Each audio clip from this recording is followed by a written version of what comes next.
Growing up, I often felt overshadowed, with my parents distant and preoccupied with work. Books became my refuge, offering an escape from the loneliness that followed me into my teenage years. I craved connection, someone to fill the emptiness I carried with me. That all changed when I met Anne-Marie Santos in middle school. She brightened my life, and our friendship quickly evolved into a romance that lasted through high school, college, and eventually marriage. I knew from the start that I wanted her in my life forever, despite my parents' concerns. We were close, but maintained our own lives, yet the moments we shared were always the most special. She was my best friend, and I made her my wife. Anne-Marie and I were opposites in many ways. She was outgoing, I was reserved. She was athletic, and I was more academic. Despite our differences, we had a genuine connection that kept us together. We never forced our relationship, but we always prioritized each other, sharing everything from dreams to fears.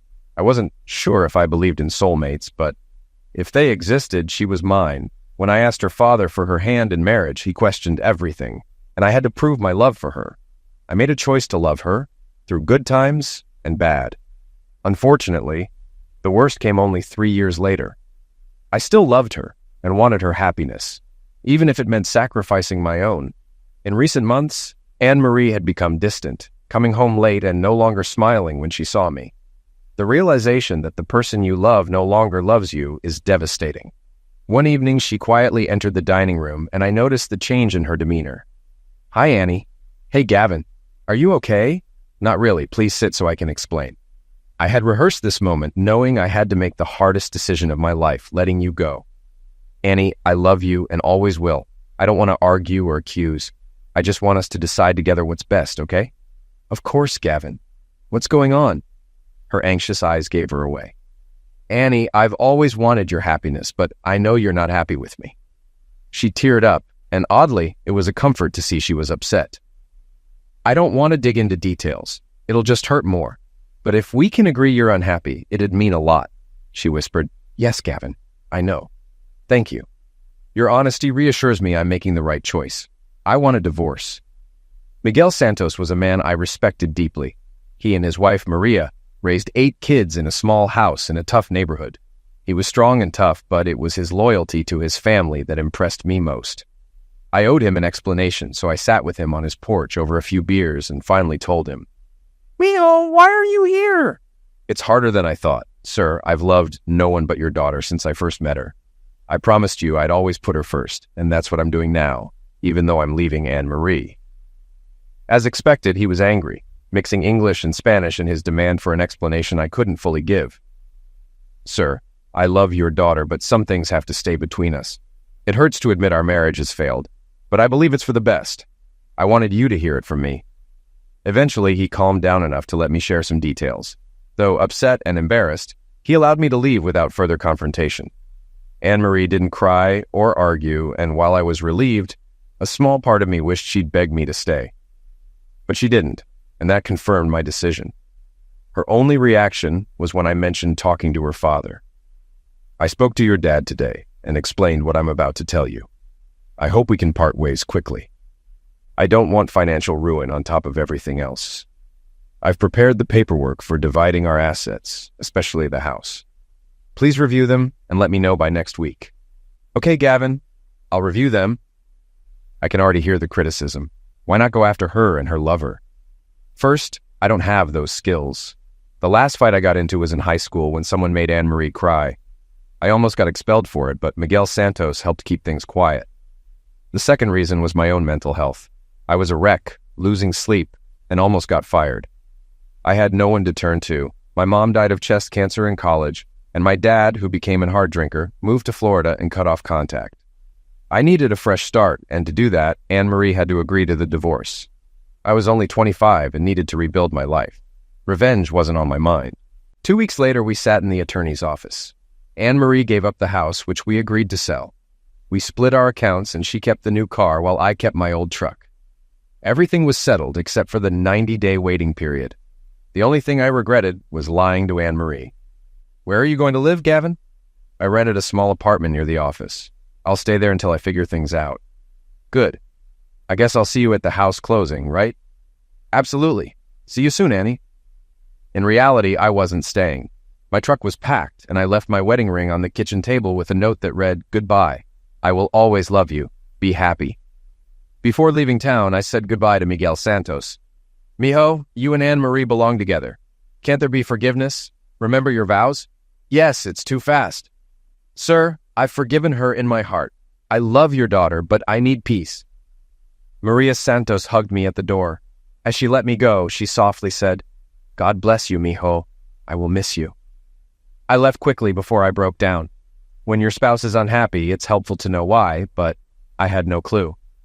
Little things had come up, like leaving the toilet seat up, but recently we hadn't even argued. I thought maybe she was stressed with work, but she said she'd be fine. Trying to improve things, I did more around the house, cooking, dishes, laundry, hoping she'd notice. After a few weeks, I even cleaned the bathroom, a chore I hated. If I hadn't cleaned it, I might not have found out. I wouldn't have emptied the trash and discovered the pregnancy test. I dug deeper and found a positive test, then checked the birth control pills. They were untouched. That's when I realized another man had gotten my wife pregnant. But who? It didn't take long to figure out. I called Anne-Marie, intending to ask, but her number was forwarded to the front desk. They said she had already left. Her car was still in the lot, so I drove to her office. About 20 minutes later, my hope that she had an accident vanished. 30 minutes later, I had my answer. Her boss, Michael James, pulled up next to her car. They kissed openly. My smile, once hers, was now for someone else. That was all I needed to know. I got home ahead of her and hid my feelings that night. She barely looked my way. In just over 2 hours, I knew my marriage was over and realized it was a 20-hour drive to Las Vegas. I made the trip in 4 days, driving through Nebraska, Colorado, and Utah. The peaceful scenery slowed me down, and I wasn't sure if my truck could handle the terrain. On the 4th day, I checked into a hotel, slept for 18 hours, and spent the next day filling out housing applications. Less than a week earlier, I was a newly divorced 25-year-old with no family. Now, I was a first-year law student in a dorm room, starting a new life. I wish I could share stories of new adventures after college, but the reality was different. I had no experience dating. Gavin and Anne-Marie had always been a pair. I had no idea where to start. During law school, I never went on a single date or made close friends. If anyone showed interest, I missed the signs. Instead, I buried myself in studies, using school as an escape. I spent 4 years earning my Juris Doctor and MBA, aiming for a 4.0 GPA. Anne-Marie and I once talked about going back to school when we were financially stable. So, when I moved on, I took the LSAT, applied to schools, and got accepted in Las Vegas with a full scholarship. I didn't know much about the school or the city, just that it was far from home. Once a month, I'd write to Mr. and Mrs. Santos about my studies. It was a habit I picked up from my parents, perhaps out of routine or a need to feel someone cared. 13 weeks into my first semester, I received a package confirming the exact value of my broken heart, $7,642 after fees. It was probably the third most depressing day of my life.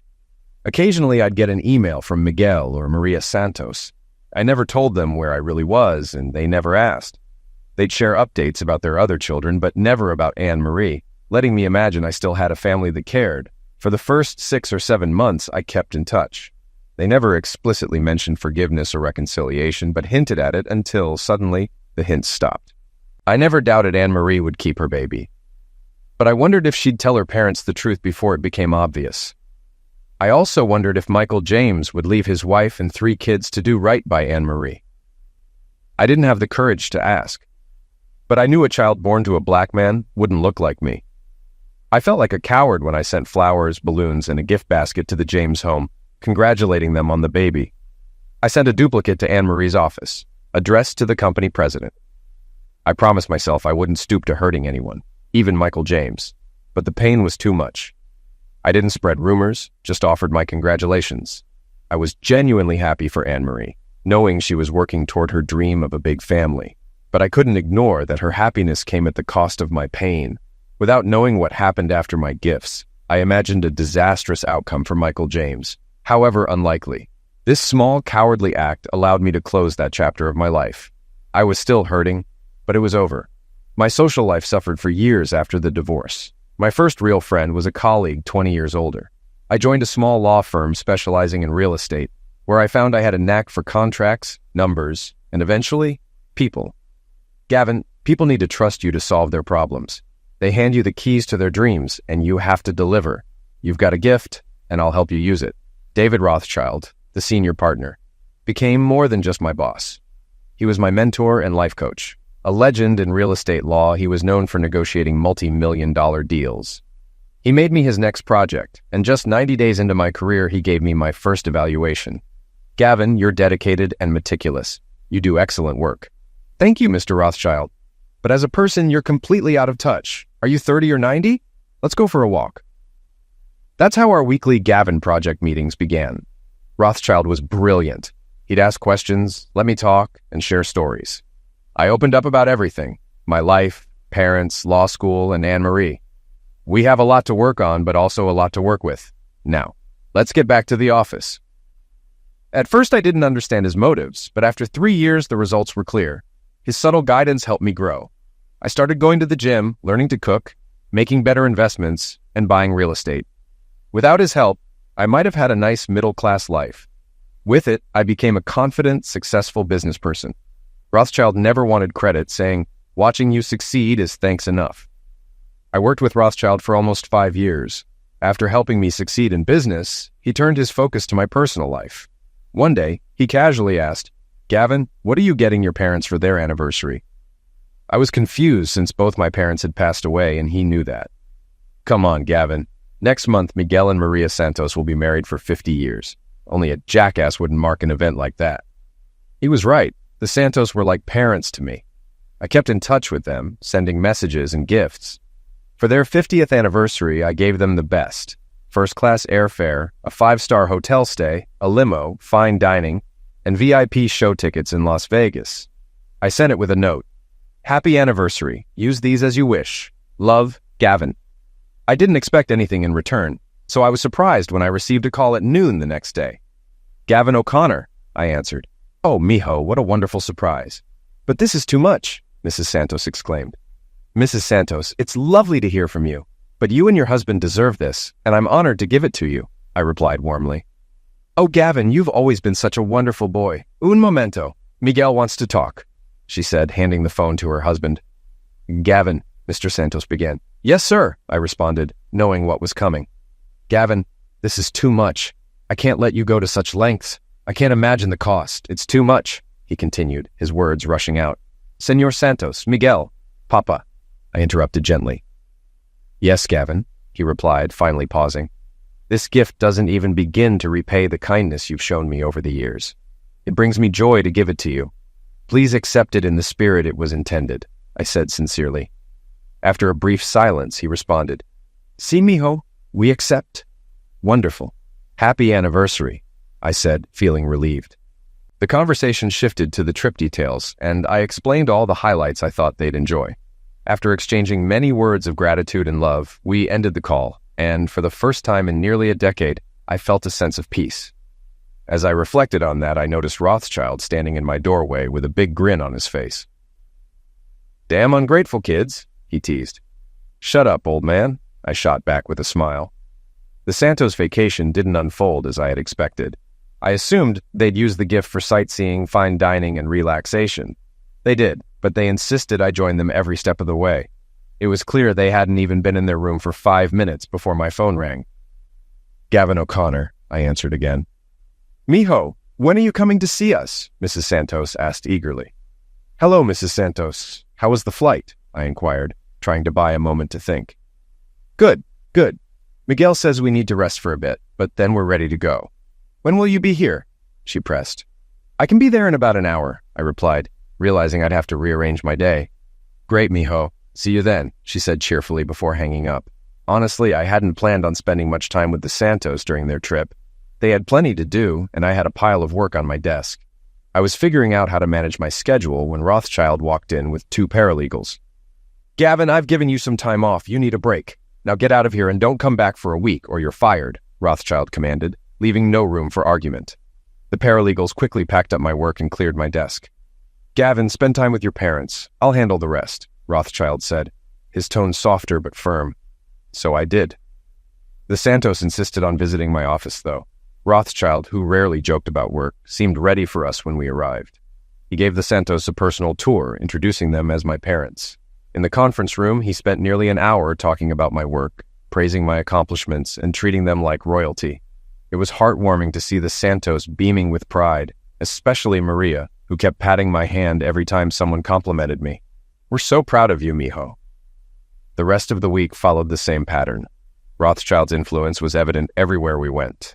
I had chosen the limo, resort, restaurants, and shows based on my business connections, but Rothschild ensured we were treated like VIPs. We were welcomed by owners and directors who shared stories of how I'd helped them and offered us the best seats, wine, and service. It was impressive. Mr. and Mrs. Santos, I have to admit this week has been more eventful than I expected. I know these people, but I've never received this level of service before. My daily life is much simpler. Gavin, it's wonderful that you have so many friends who wanted to show us how special you are. We always knew you were special, and we've always been proud to call you that. Maria couldn't finish, so Miguel stepped in. Our son, you are who you are and always will be. You took an oath before God that made you part of our family, and you fulfilled that vow. You've been a constant in our lives since you were a baby, and we've had the honor of watching you grow into a fine man. A father couldn't ask for more. Gavin, we love you and are very proud of you. Miguel Santos had aged, but his strength was still formidable. His hug felt like he might break a rib, and moments later Maria joined in, giving me a long-awaited family moment that filled me with joy. Their visit flew by, and I was sad to see them go, but I promised to visit them soon after handling some business. Rothschild knew exactly what I needed. I returned to work motivated, and when I shared my idea, he just smiled and gave his approval. The project was small and wouldn't generate long-term income, but it was probably the most important one I'd ever undertaken. In 6 weeks, I completed almost all the title deeds, secured a buyer with full financing, and made a few key phone calls. Armed with new information, I booked a flight back to my hometown for the first time in nearly 10 years. At the airport, I met Amy and Lydia, who worked at a coffee kiosk. I overheard them talking about their broken appliances and unresponsive landlord. When Amy handed me my coffee, I gave her my card with instructions. I overheard your conversation. I think I can help. Call the number and ask for Marcus. Tell him Gavin sent you and that you need Melvin's help. He'll take it from there. If you need help finding a new place, Marcus can assist. I've written everything on the back. As my flight was called, I added, don't worry about the cost. Just use the number. Good luck. Why did I offer to help them? Simple. I've seen a lot of bad landlords in real estate, and Rothschild taught me that real estate isn't a zero-sum game.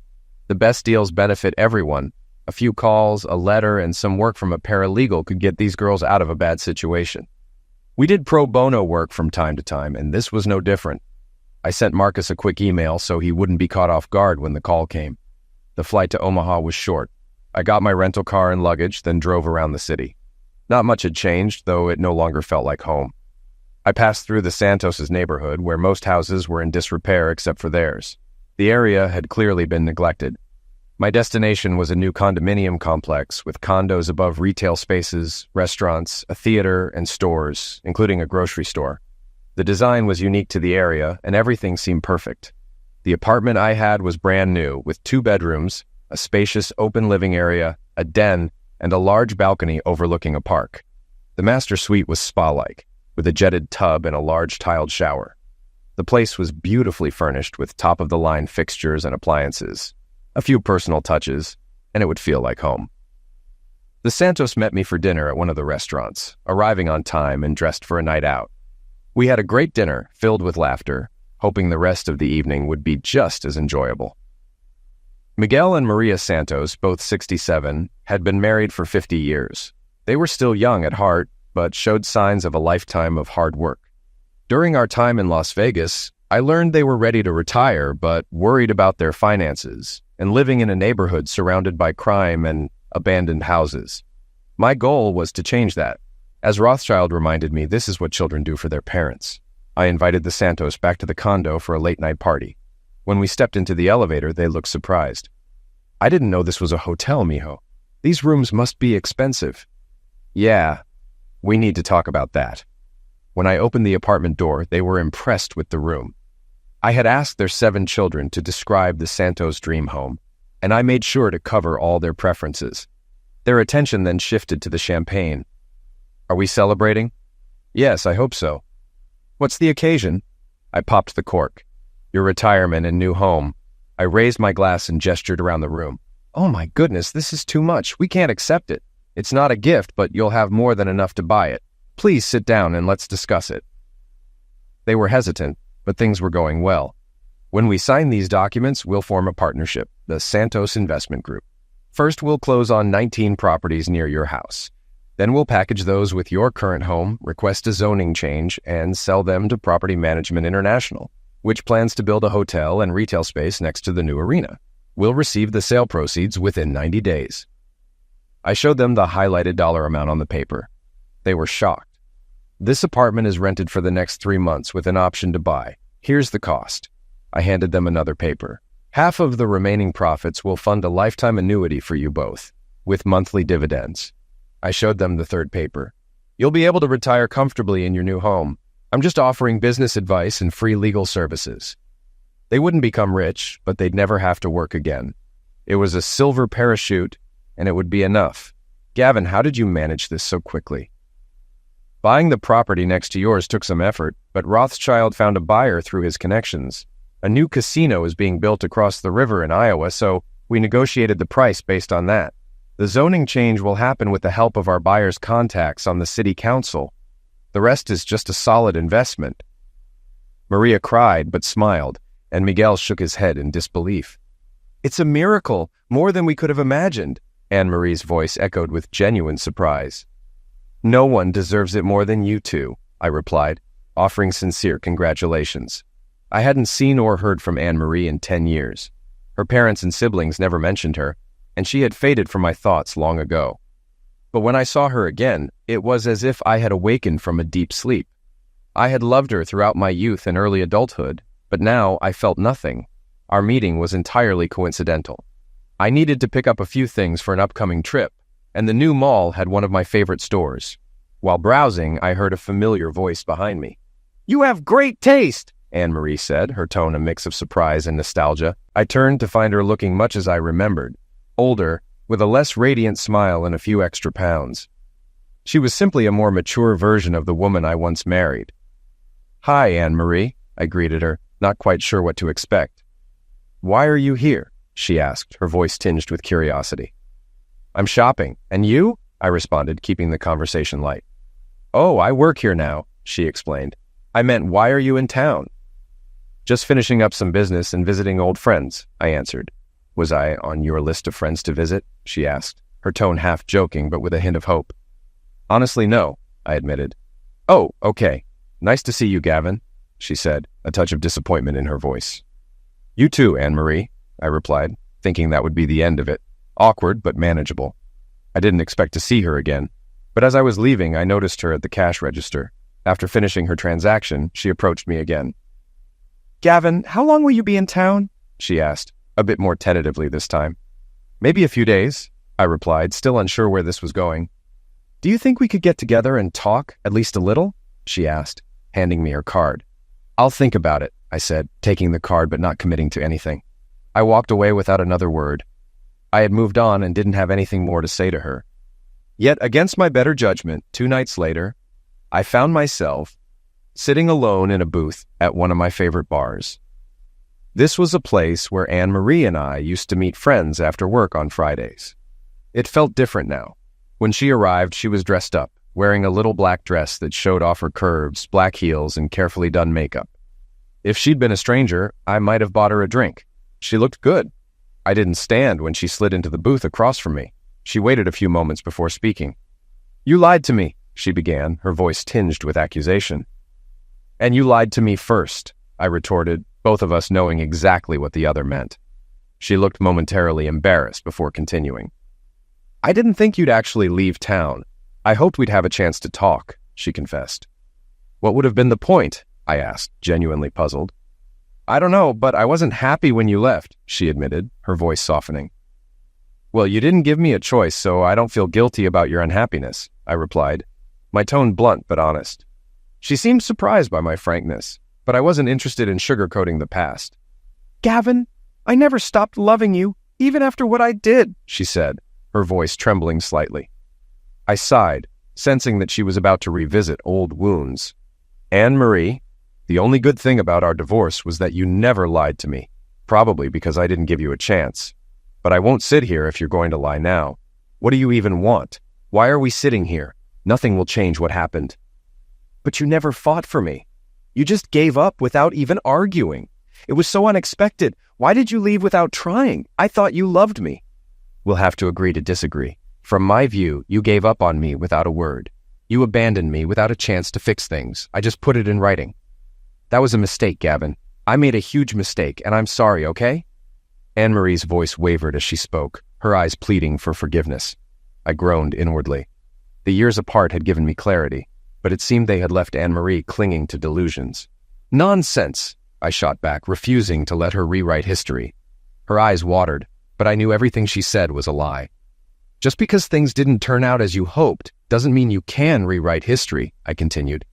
Don't insult my intelligence by pretending you care. I did care, Gavin. I loved you. I still love you, she insisted, her voice thick with emotion. You honestly believe that?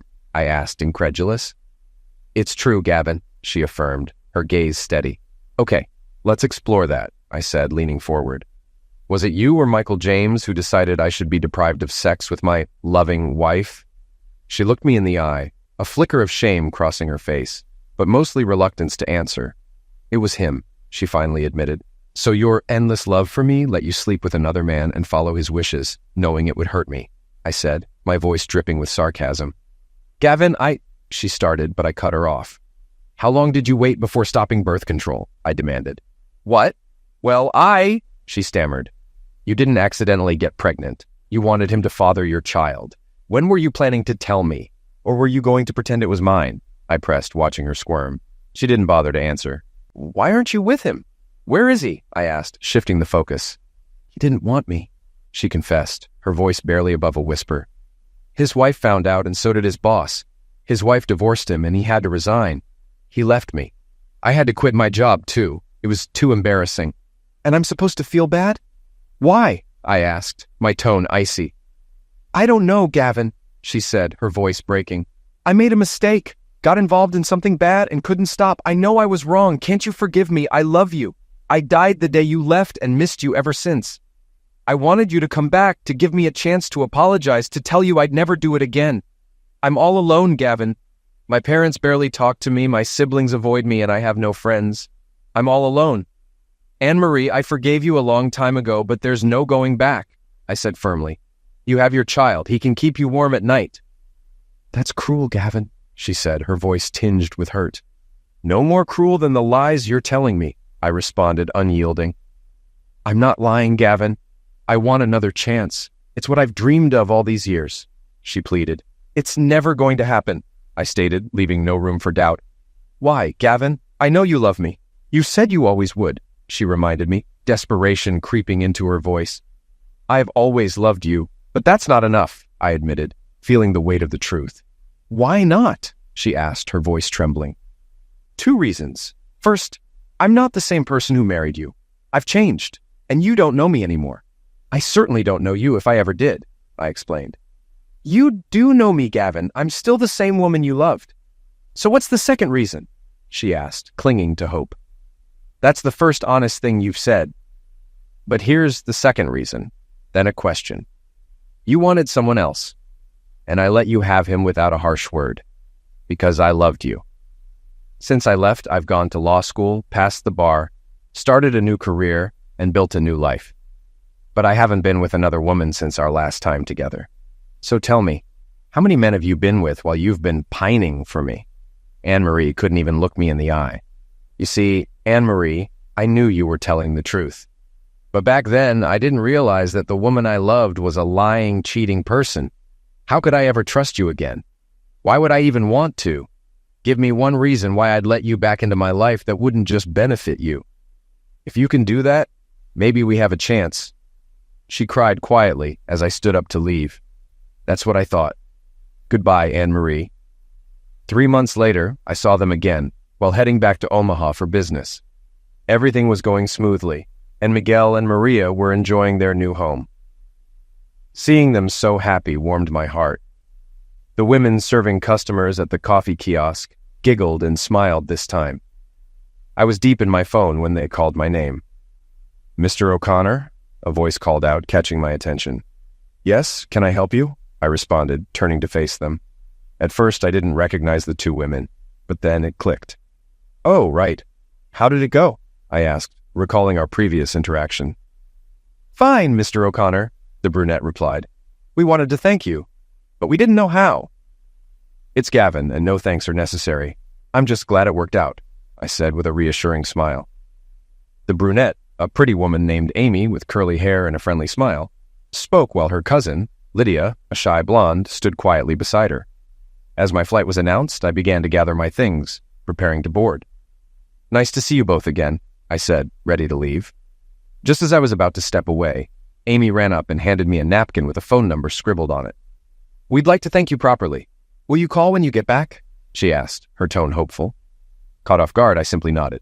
Sure, no problem, I replied, tucking the napkin into my pocket. On big holidays, the family always gathered. Easter, Thanksgiving, Christmas, 4th of July, and Cinco de Mayo. It was unusual to ask everyone to gather in September, but that's what I did. I was surprised everyone fit into the Santos' new apartment. The space was cozy but comfortable for the gathering. They all looked at me, waiting for what I had to say. It was going to be one of the hardest things I'd ever done. Maybe they wouldn't think it was my place to speak, but it felt right. As Rothschild always said, I was following my gut. I wanted everyone here, so I only had to say this once, and you all could hear it at the same time. Being treated as a full member of this family has been one of my greatest joys. Miguel and Maria, your love and support helped me through tough times, and I'll always be grateful. But I also remember that Anne-Marie was part of this family too. She shared in the joy and pain like the rest of us. She cheated on me, and I made hard choices because of that. But she didn't cheat on any of you. A few months ago, I spoke to her for the first time in 10 years. It was a painful conversation. I said harsh things to her. But what hurt most was what she told me about all of you. So, with all due respect, I need to say this. You all need to stop being little a-holes and stop ostracizing your daughter and sister. Until she's back where she belongs, I want nothing to do with you. Mr. and Mrs. Santos, I won't contact you, and you shouldn't contact me until this nonsense is over. The shocked expressions on their faces didn't bring me any satisfaction. With those words, I walked away from my foster family, unsure if I'd ever see them again. The next year was hectic, both professionally and personally. In the office, we worked at a breakneck pace that was unsustainable. After almost 8 weeks of 14-hour days and non-stop deals, Rothschild had enough. One evening in the conference room, he let us know. That's it, I'm done. I can't stand the sight of any of you. We're closed. Everyone, get out of here and don't come back for a week. I'll pay you if I don't have to see you. Then he walked out of the building. On the first day of my mandatory break, I cleaned my apartment and discovered furniture buried under piles of papers, clothes, and takeout containers. I sorted my laundry, emptying my pockets as I went, and found the napkin with Amy's number on it. By the third day, with a clean apartment and updated closet, the napkin was still sitting on my dining room table like a centerpiece, so I decided to call. I sounded like an idiot. Hello? Amy answered the phone. Yes, can I speak to Amy, please? I stammered, suddenly feeling nervous. This is her, she replied. Oh, hi, Amy. This is Gavin O'Connor. We met at the airport. You gave me your number? I reminded her, hoping she remembered. Yes, I remember you, Gavin, she said, her tone warm and familiar. Well, I know it's short notice, but would you and Lydia like to come over for dinner tonight? I thought I'd cook for you both and hear how things went with your apartment. We got kicked out of the office for a week and I'm bored, I explained, trying to sound casual. She giggled and I felt a bit embarrassed by my rambling. Gavin, we'd love to have dinner at your apartment tonight, Amy replied enthusiastically. Fantastic. Great. Can I get your address? I asked, realizing I hadn't given her the details yet. I provided my address, feeling a bit flustered but excited. Later, when they arrived, I felt much more comfortable talking to Amy and Lydia in person. Lydia was still quiet, but she made eye contact and smiled, which was more than enough to put me at ease. This is a great apartment, Gavin. Do you host parties here often? Amy asked, looking around appreciatively. My apartment was impressive, mostly because it was part of a project Rothschild and I were working on. I had jumped at the chance to buy a 3-bedroom penthouse with a fantastic view of the Strip, but I didn't mention that I also owned the building. Actually, you're the first visitors I've had, besides my boss, I admitted. Really? No girlfriend? Amy asked, surprised. Nope. I haven't even been on a date since my divorce 10 years ago, I said casually, focusing on the meal I was preparing. Amy and Lydia sat at the kitchen island, sipping wine while I cooked. Amy asked me a lot of questions, and I enjoyed the conversation. It was refreshing to talk to someone other than my boss and coworkers. As I continued cooking, I noticed both of them staring at me in shock. What? Did I say something wrong? I asked, puzzled by their reactions. You haven't been on a date in 10 years, Gavin, Amy repeated, clearly astonished. No, I haven't. I've been busy with work and studies. Is that weird? I asked, genuinely curious. Yes, Amy said emphatically, and even Lydia nodded in agreement. Well, I guess it is kind of weird, I conceded with a shrug. Jesus, Gavin, I can't believe it, Amy said, shaking her head in disbelief. It's true. Anyway, dinner's ready. Let's eat, I said, steering the conversation back to the meal. Dinner was fun, filled with laughter. I learned that Amy was in her final year studying hospitality management, and Lydia was studying English with a focus on creative writing. They were both 22 and had been living together since they were 18 when Lydia's parents passed away. Amy mentioned that Lydia liked me and would eventually open up more. The atmosphere felt a bit electric, and I wondered if they were flirting with me. I enjoyed the attention, even if it was just in my head. At the end of the evening, both girls gave me a brief hug and kiss on the cheek before leaving, with Amy suggesting we meet again soon. I jokingly said I was free for the rest of the week, and to my surprise, they showed up the next day with a picnic basket. We ate lunch on the balcony and enjoyed the day until it got too hot. Then they left for work. They took my invitation seriously. The next evening, they returned with pizza, popcorn, and a movie. They shared the couch while I settled into my favorite chair. The following day, Amy asked if they could use the pool. I assured her I'd take care of it. When they arrived, I had keys to the pool and gym for them, along with a locker. Sometimes it's good to be in charge. They had a surprise for me, too. When they came out in their bikinis, I realized I'd need to step up my workouts. After my week off, we fell into a routine. I'd work during the day, and they'd visit a few evenings a week for dinner, a movie, or just to hang out. On weekends, we found activities to do together. They also used the gym regularly, even when I wasn't there. Rothschild loved teasing me about it. If I didn't know you so well, I'd think you were dating 2 women at the same time. Give me a break, man. We're just friends, and keep your fantasies to yourself. About 4 months into our friendship, I noticed something was off. During a quiet Friday night dinner at my place, the girls seemed unusually reserved. As dinner wrapped up, the tension was too much to ignore.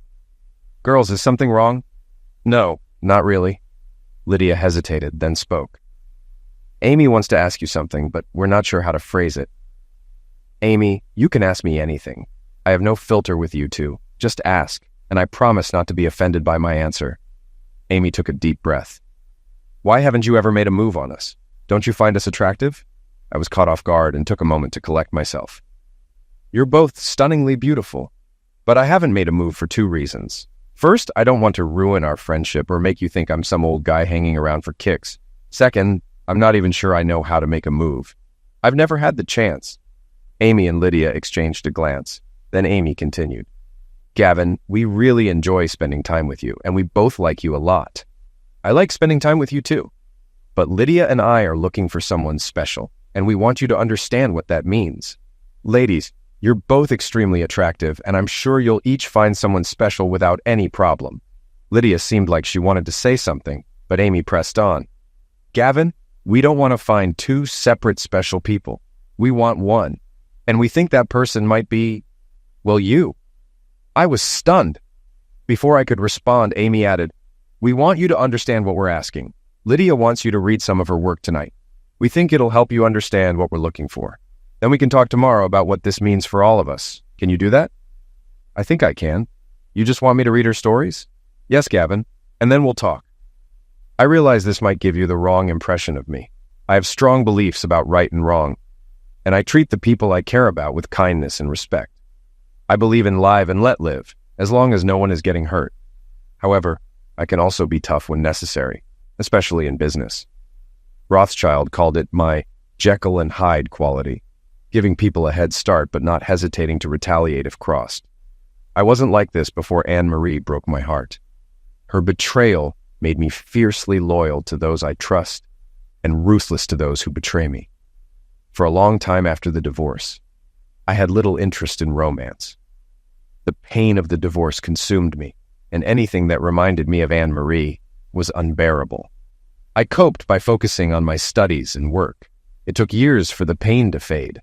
I had missed out on a lot of life experiences because I met the love of my life so young.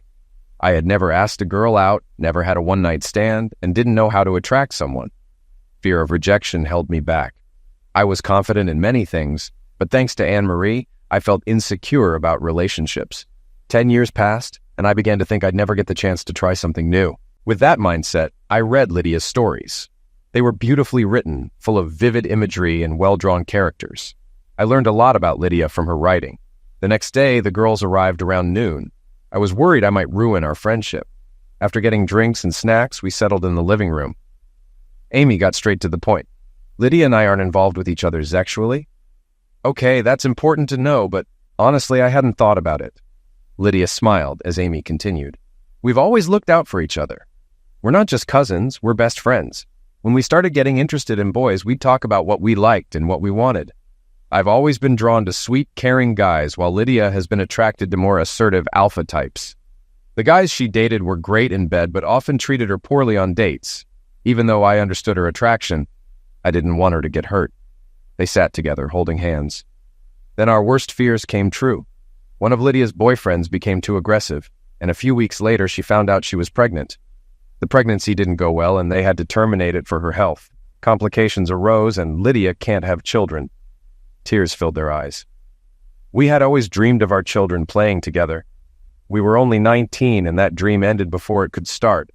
But I love Lydia more than a cousin, more than a friend.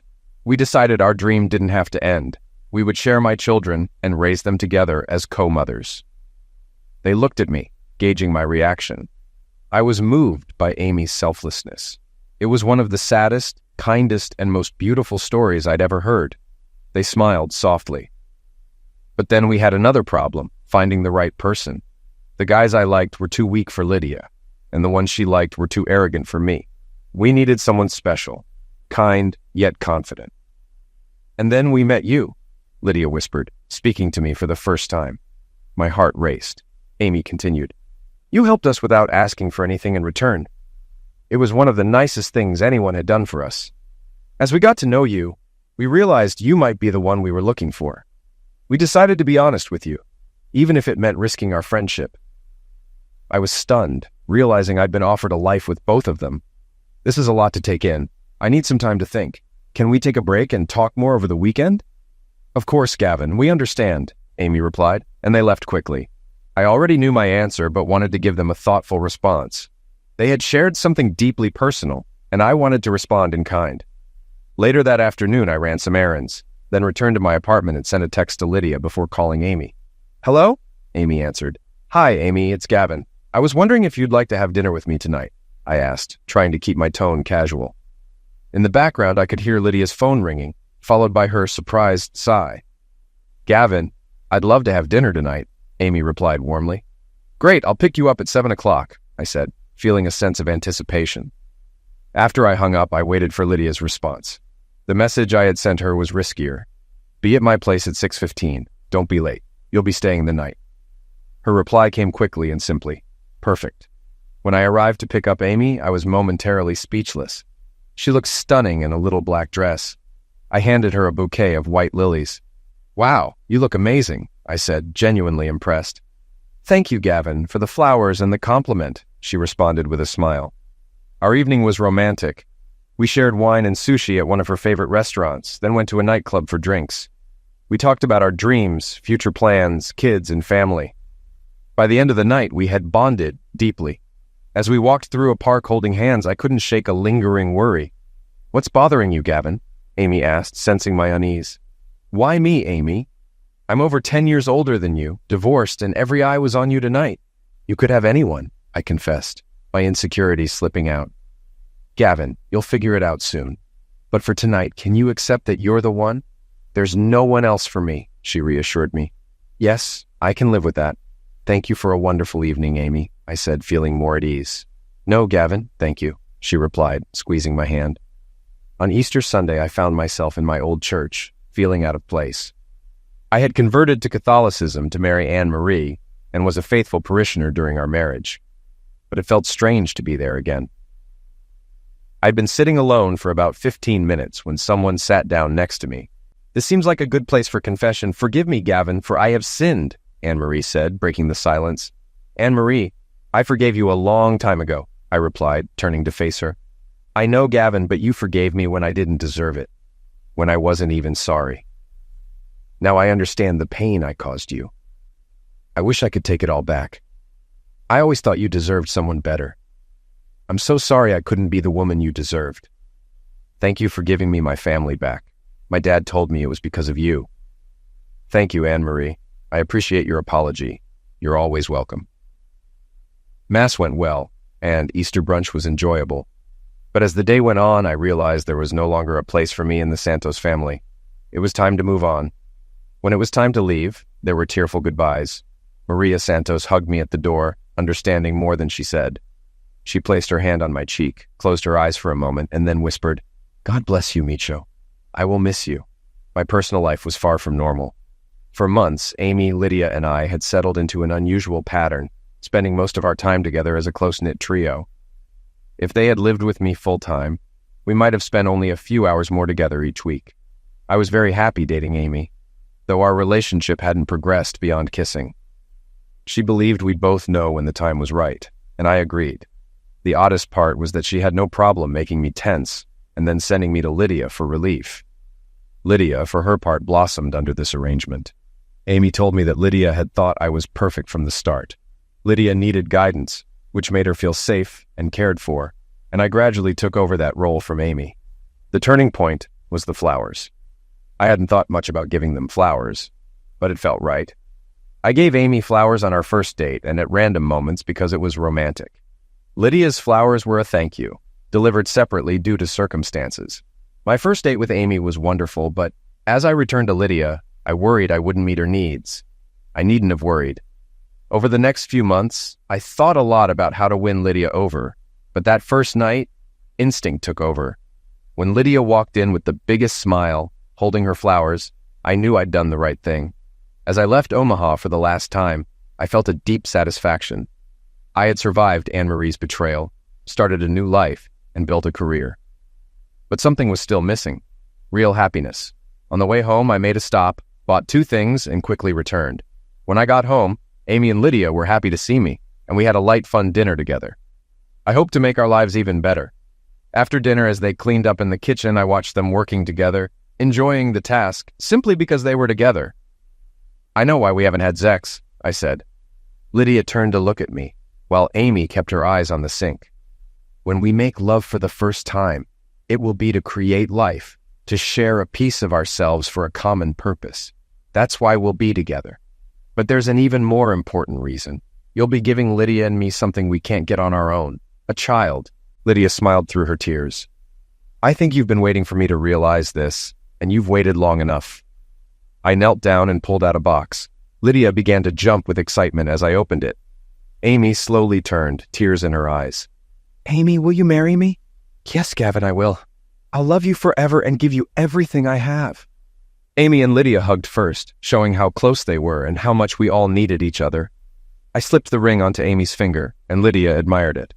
"That's a beautiful ring, Gavin. You're not left out, Lydia. You're a vital part of our lives." I pulled out a second box containing an ankle bracelet with a diamond set in a Celtic knot with 3 birthstones: ruby, sapphire, and amethyst. "Lydia, we love you and need you. Please don't ever leave us." Amy was crying, but Lydia was calm as I fastened the bracelet around her ankle. "I'm home, Gavin. I'm not going anywhere." We were married 3 months later in a small ceremony with Lydia beside Amy and Rothschild next to me. 6 months later, Aidan James O'Connor was born. Twins Sophia Marie and Stephen Michael followed, and then baby Olivia Rose. The boys looked like me. Sophia was a tiny version of Amy, and Olivia was a clone of Lydia. Their bond was instant and unbreakable. Were Amy and I jealous that Olivia treated Lydia like her only parent while we were like a beloved aunt and uncle? Not at all. Amy and I lived as husband and wife, but Lydia was always close. My journey to happiness took time, but I found my place again. Our life together was as perfect as any relationship could be. I loved Amy, Lydia, and our children. Amy loved me, Lydia, and the kids. Lydia loved Amy, needed me, and gave our children a mother's love. We've never shared our lifestyle publicly, and only our closest friends know the truth, but we live a very happy life together.